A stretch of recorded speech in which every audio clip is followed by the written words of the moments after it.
আসসালামু আলাইকুম এভরিওয়ান।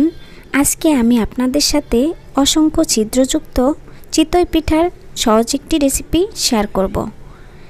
আর সাথে থাকবে সিক্রেট কিছু টিপস। আশা করি আমার রেসিপিটি আপনাদের অনেক ভালো লাগবে। আমি আগে এভাবে কখনো চিতই পিঠা বানাতে পারিনি। আমার দাদির কাছে শেখা কিছু টিপস দিয়েই ফলো করেছি এভাবে। মাশাআল্লাহ, পিঠাটা যে কতটা সুন্দর হয়েছে আপনারা দেখেই বুঝতে পারছেন। চলুন চলে যাই মূল রেসিপিতে। প্রথমে আমি এখানে একটা মিক্সিং বাটি নিয়েছি।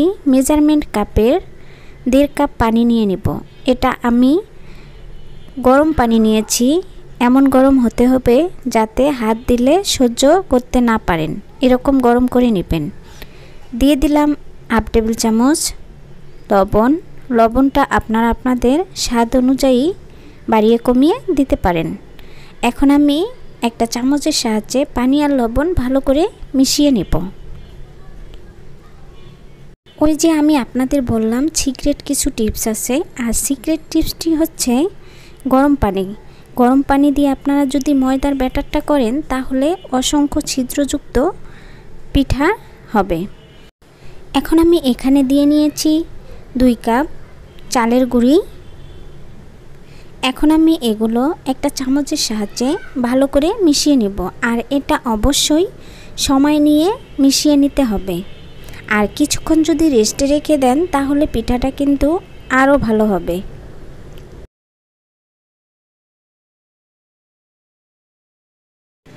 আমার মনে হয়েছে এখানে পানির পরিমাণ একটু কম হয়েছে, সেজন্য আমি আবারও একটু পানি দিয়ে ভালো করে সময় নিয়ে ব্যাটারটা মিশিয়ে নিব।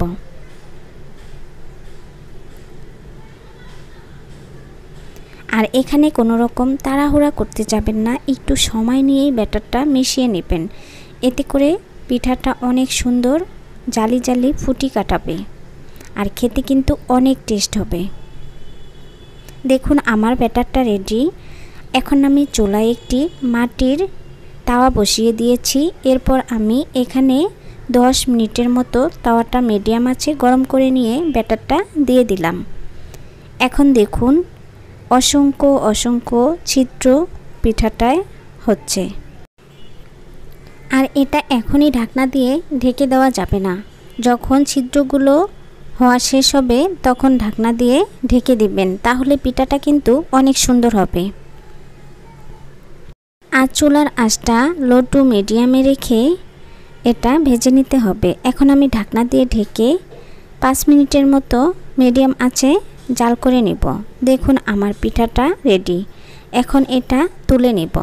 কতটা পারফেক্টভাবে তোলা যাচ্ছে দেখুন। আর মাশাআল্লাহ, পিঠাটা কত সুন্দর হয়েছে।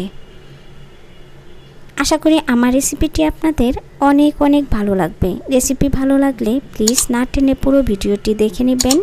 আর আমার চ্যানেলটি সাবস্ক্রাইব করে দিয়ে পাশে থাকা বেল আইকনটি অন করে রাখবেন। এতে করে আমি ভিডিও আপলোড করার সাথে সাথে আপনাদের কাছে নোটিফিকেশন চলে যাবে।